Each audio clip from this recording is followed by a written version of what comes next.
Were the world's great historical exhibitions a blueprint for things to come? Hi there, my name's Adam from Alchemy Spectrum, and in this video, I'll be looking at one of the most recent great exhibitions, which was hosted in London, England, in the year 2000. Thanks to the incredible work of Michelle Gibson with her passion for lifting the veil from the hidden truth on our manipulated history.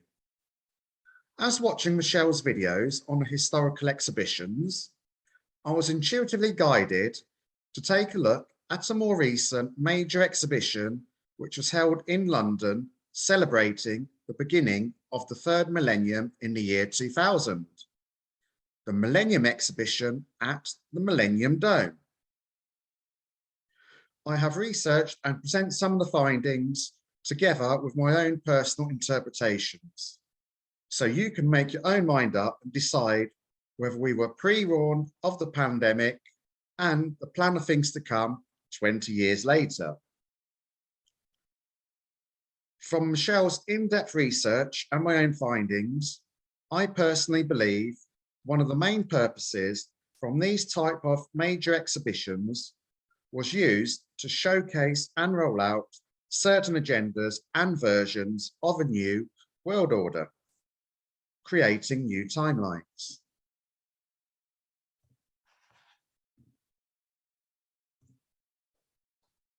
Unlike the Great Exhibition of 1851, which was also hosted in London from May to October of the same year, this attracted 6 million visitors and proved to be the most successful ever staged, and became one of the defining points of the 19th century. I would highly recommend watching Michelle Gibson's videos regarding this and many other historical great exhibitions around the world. The Millennium Dome, however, was a complete and utter disaster from the day it opened. Even before it opened, it attracted many skeptical comments. J.G. Ballard wrote in the New Statesman that the building resembled a sinister abattoir disguised as a circus tent. It was predicted that the Millennium Dome would attract 12 million visitors. However, we are told it attracted just 6.5 million visitors, half of the expected amount. No wonder there is very little mention of the Millennium Dome exhibition these days. Here is a Google Earth image showing the dome being at the centre, at the top of the Greenwich Peninsula, next to the River Thames, at the point where the river forms an S shape resembling that of a snake. To me, the dome on the image looks like an eye of a snake. There was a specially commissioned short film called Black Adder, Back and Forth, which was shown in a separate cinema on site of the dome. It's interesting that a blackadder is the UK's only venomous snake. Right, now you're not going to believe that... Ah, Lord Blackadder.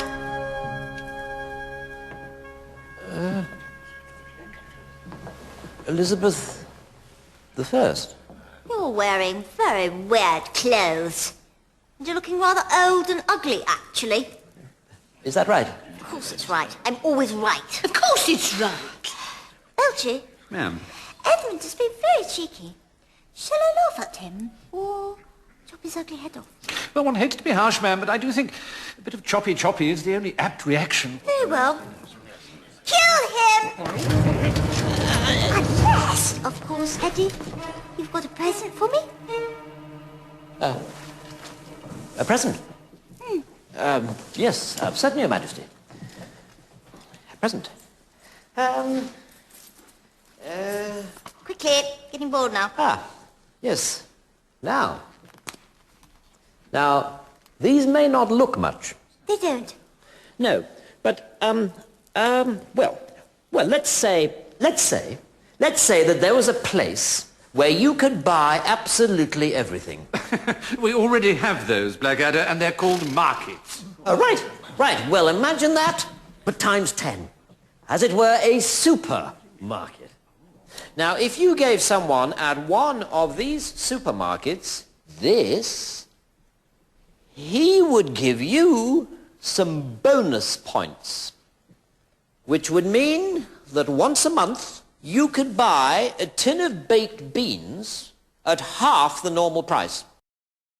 The film follows Lord Edmund Blackadder and his idiotic servant Baldric, who go on a time-travelling adventure that brings the characters into contact with several figures significant to British history. The film was produced 10 years after the final episode of the Blackadder television series.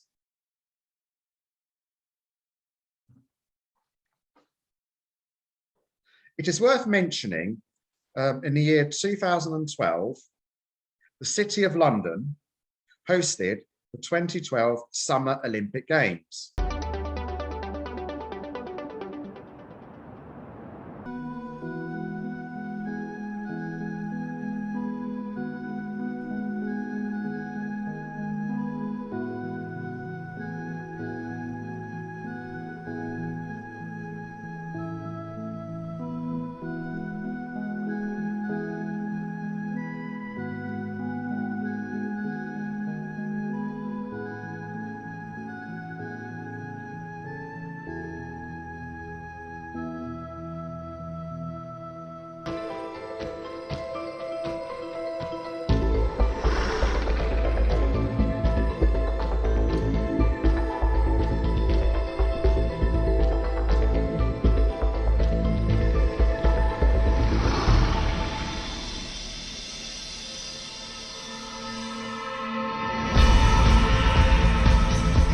See some of the great villains of British literature. Literature for children.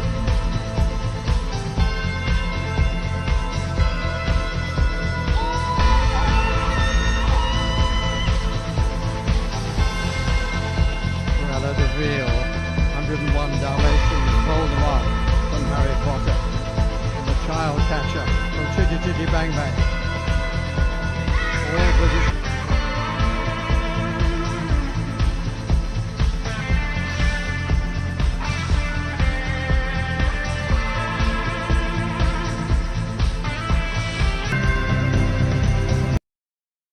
The site of the games was less than 3 miles north of where the Dome is, in an area of London called Stratford. The year 2012 has a significant meaning, especially in the Mayan civilization. In the Mayan civilization, the year 2012 signifies the end of the Mayan calendar and time. The opening ceremony of the Olympic Games was highly controversial, showing numerous hospital beds and sick children being nursed. Seemed rather barbaric and demonic to me. Was the opening ceremony in the Olympics also trying to pre-warn us? Here is a photo of the gasworks on Blackwall Lane. The Dome sits on a former site of what was, at the time, the largest gasworks in the world, which occupied the area for around 100 years. During this time, the land became extremely contaminated during the life of the gasworks. Since the closure of the works, the land had been left derelict and used for fly tipping for around 10 years, before the decision was made to redevelop the area. Considering the 100 years of contamination from the gasworks, this raises the question, does 10 years seem long enough to make the land safe for redevelopment and habitation? 6 months prior to the opening of the Dome, details of the 14 zones were made public. The money zone featured a tunnel made of £50 banknotes behind a glass amounting to £1 million. An invitation to guests to go on a £1 million spending spree with virtual cash. And what do we have these days? We've got virtual currencies such as the Bitcoin. At the Our Town Story Zone, local authorities were invited to bring a school from each of the local authorities from around the country to put on a performance about their local area. These performances were strictly limited to 20 minutes each. The body zone would allow visitors to walk through the inside of a human body, complete with moving organs and animated cubic lice. Sounds a little odd to me. Upon first entering the dome, you are greeted by a wall of robotic hamsters on wheels. In the English language, the term hamster on the wheel refers to a person or persons who feel as if they work tirelessly for no tangible results. The use of the phrase is likely to be used in a workplace. For example, an employee may say that they've been working all day, but the boss keeps giving them more and more work to do. So they might say that they feel like a hamster on a wheel. I'm sure many of you can personally relate to this term. At the center of the dome was a stage hosting the Millennium Dome show with a cast of 160 acrobats. This show was performed exactly 999 times. It's interesting, as the number 999 can sometimes symbolize a reset. Was this number of performances deliberate to signify a possible global reset? The cost of a ticket to enter the exhibition was £20 or $26 US. Surprisingly, the number 20 kept on coming up rather a lot in my research. Was this done deliberately? Visit to the Greenwich Millennium Dome, 16th of February 2000.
Feel the way the skin changes in texture and below pubic hair with lice and cracks.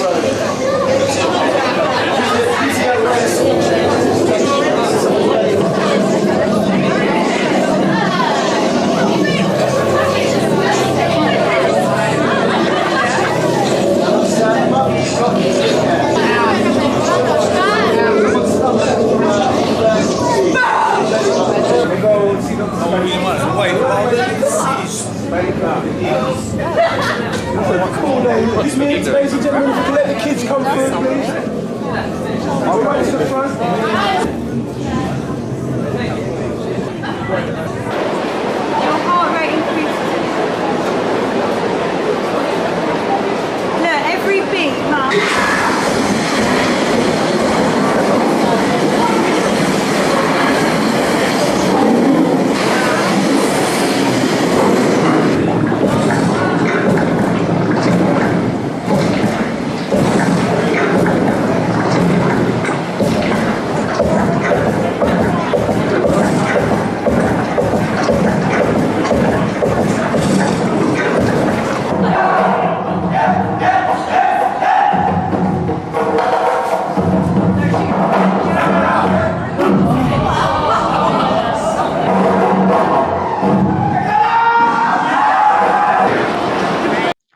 The main attraction of the dome was the human body. This was supposed to represent the unity of the male and female. This exhibit was sponsored by the UK's largest pharmaceutical retailer, Boots. There are a couple of things which I would like to point out here. Looking at the yellow masts, which are used to support the dome's roof, these resemble giant syringes to me. The body is the arm. There is also an entry point.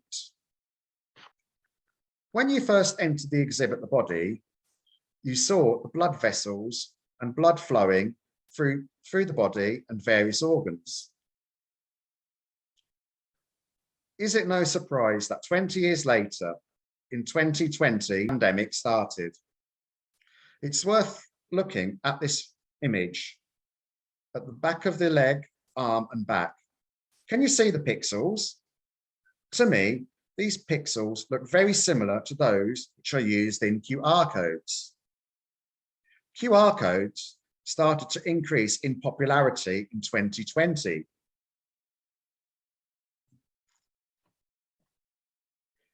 Here is the same exhibit from a different angle.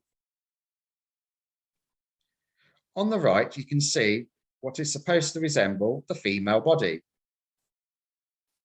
We were told this exhibit was supposed to represent uniting the male and female.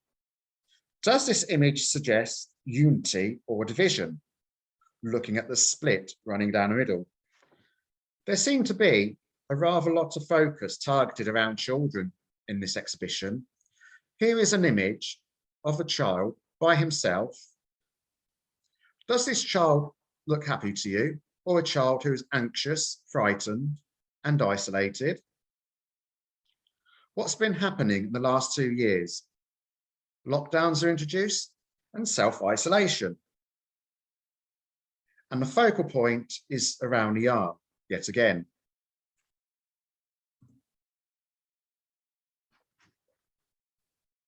Looking at these images, are you starting to see similarities?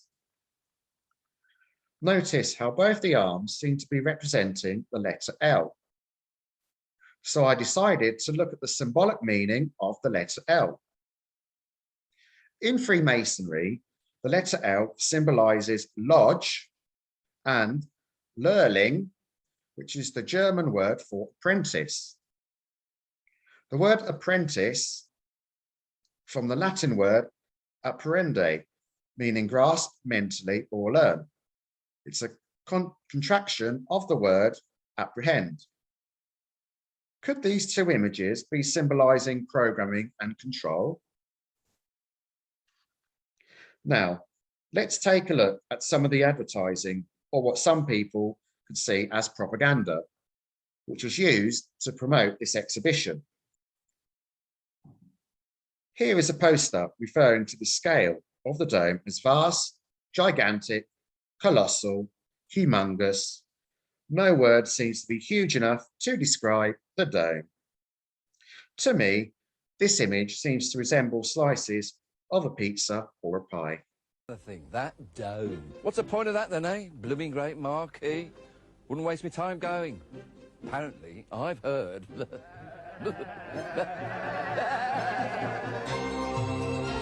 If you've got a mind of your own, take it to the dome. Here we see a screenshot of a television commercial used before the dome was completed. It's interesting how the commercial was only 20 seconds long, don't you think? It shows a man dressed as a sheep. The camera then zooms out to what looks like clones of the same man. This reminds me of Dolly the sheep. Her name is Dolly. 7 months old, she may not be the monster imagined in a science fiction fantasy, yet the cuddly Finn Dorset lamb may represent a major landmark in the history of genetic engineering.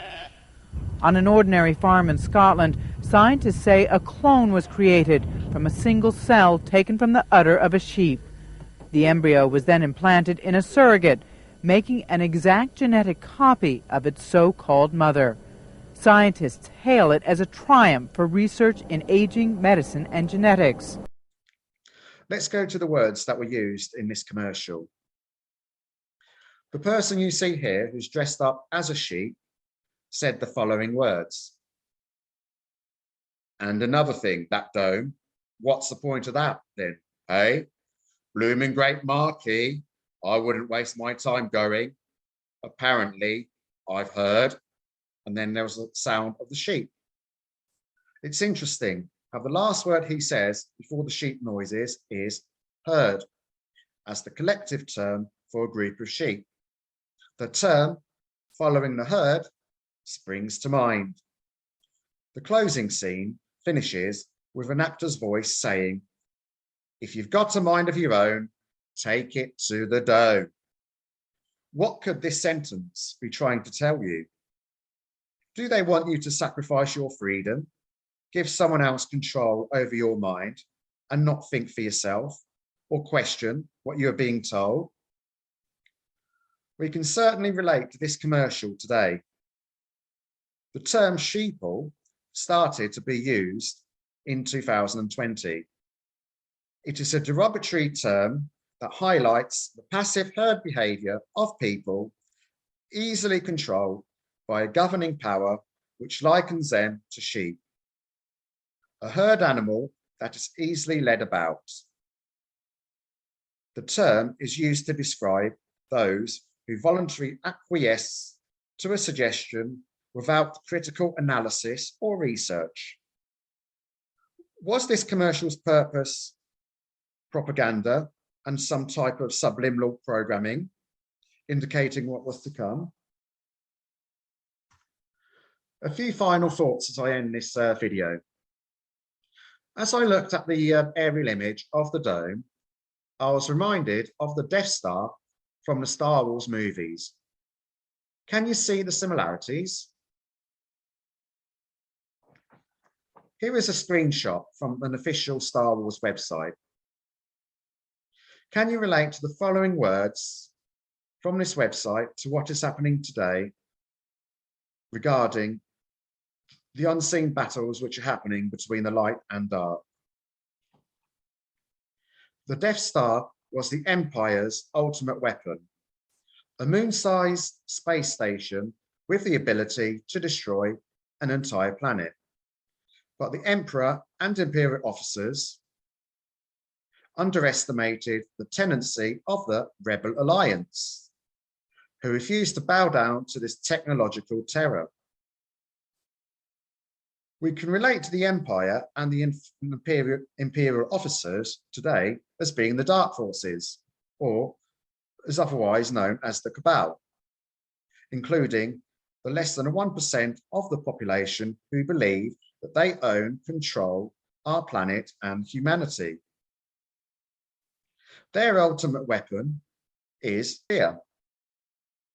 The Rebel Alliances, could be the Light Forces, could be referred to today as the light workers, and those people who are consciously aware of the truth of what is really going on. If this exhibition, together with the Star Wars movies, is anything to go by, it clearly demonstrates that light and good prevail and will always win. If you are in a completely dark room and you flick the light switch on, the darkness completely disappears. It's virtually impossible to bring darkness to a room which is completely full of light. Here are a few simple words to end this video. Let love guide you and not fear. Love and truth are our greatest weapons. Love is a world they cannot control.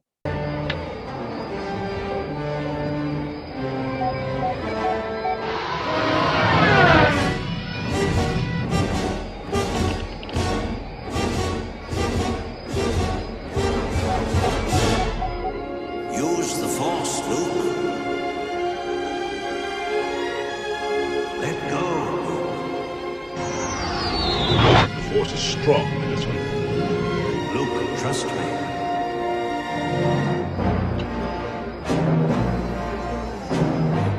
His computer's off. Luke, you switched off your targeting computer. What's wrong? Nothing. I'm all right.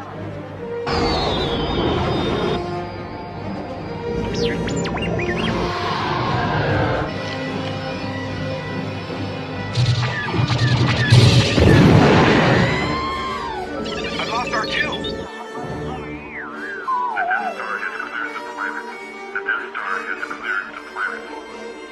Rebel base in range. You may fire when ready. Commence primary ignition.